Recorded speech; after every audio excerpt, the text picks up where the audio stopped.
ایک مرتبہ حضرت فاطمہ رضی اللہ تعالی عنہا تندور پر روٹیاں لگا رہی تھی اور ساتھ میں آقا حضرت محمد مصطفیٰ صلی اللہ علیہ وآلہ وسلم کھڑے دیکھ کر مسکرا رہے تھے۔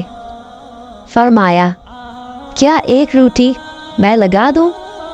پھر آپ صلی اللہ علیہ وسلم نے ایک روٹی تندور میں لگا دی۔ پھر فاطمہ نے کہا، بابا روٹی تو پک ہی نہیں رہی۔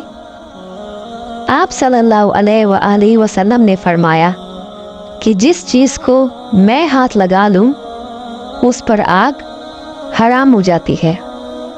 سبحان اللہ۔